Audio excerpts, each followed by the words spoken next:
Hi hello welcome to N9 media. నేను మీ journalist విప్లవశ్రీ. ఒక వ్యక్తిని అరెస్ట్ చేసిన తర్వాత వారికి ఏ హక్కులు ఉంటాయో తెలుసుకోవాలని దేశంలోని ప్రతి పౌరుడికి ఉంటుంది. ఎందుకంటే అనుకోకుండా ఎవరికైనా సమస్య ఎదురైనప్పుడు దాన్ని పరిష్కరించుకోవడానికి లేదా ఇతరుల సమస్యను పరిష్కరించడానికి ఏ హక్కులు ఏ ఉద్దేశంతో ఉన్నాయో తెలుసుకోవాలంటే చట్టాల మీద అవగాహన చాలా అవసరం. ఇటువంటి విషయాల మీద అవగాహన ఏర్పరచుకోవటం భారతదేశ ప్రతి పౌరుడి బాధ్యతలో భాగం కూడా. 2024 జూలై 1 నుంచి కొత్త చట్టం భారతీయ నాగరిక సురక్ష సంహిత అంటే BNSS అమల్లోకి వచ్చింది. BNSS భారత రాజ్యాంగం ఆధారంగా ఈ హక్కుల గురించి వివరంగా ఇప్పుడు తెలుసుకుందాం. అయితే నిందితుడు లేదా అరెస్ట్ అయిన వ్యక్తి రక్షణ కోసం చట్టంలో భాగంగా ఈ హక్కులు ఉన్నాయని మనం అర్థం చేసుకోవాల్సి ఉంటుంది. భారత రాజ్యాంగం ఆర్టికల్ 22(1) BNSS సెక్షన్ 50 ప్రకారం అరెస్ట్ చేసిన వెంటనే పోలీసులు ఎందుకు అరెస్ట్ చేశారో అరెస్ట్ అయిన వ్యక్తికి స్పష్టంగా చెప్పాలి. ఆ వ్యక్తిపై ఆరోపణలేంటో ఏ నేరం కింద అరెస్ట్ చేశారో తనకు వివరించాలి.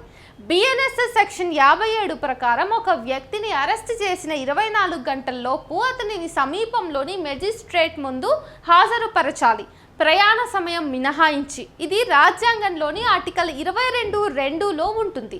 దీన్ని ఉల్లంఘిస్తే అరెస్ట్ చట్టవిరుద్ధం అవుతుంది. ఆర్టికల్ 22(1) ప్రకారం అరెస్ట్ అయిన వ్యక్తి తను నమ్మే న్యాయవాదిని సంప్రదించే అతని సలహా తీసుకునే హక్కు అతనికి ఉంటుంది.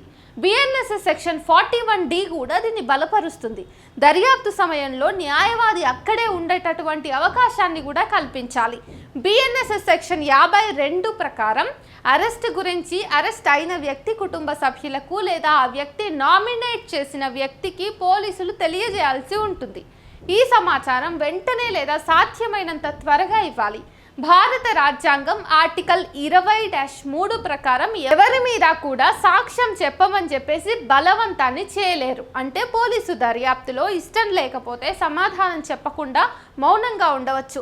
ఎవరిపైన ఆరోపణలు బెయిలబుల్ నేరానికి సంబంధించినవైతే BNSS సెక్షన్ 478 ప్రకారం బెయిల్ తీసుకునే హక్కు ఉంటుంది. నాన్ బెయిలబుల్ నేరం అయితే సెక్షన్ 479 ప్రకారం కోర్టులో బెయిల్ కోసం అర్జీ పెట్టుకోవచ్చు.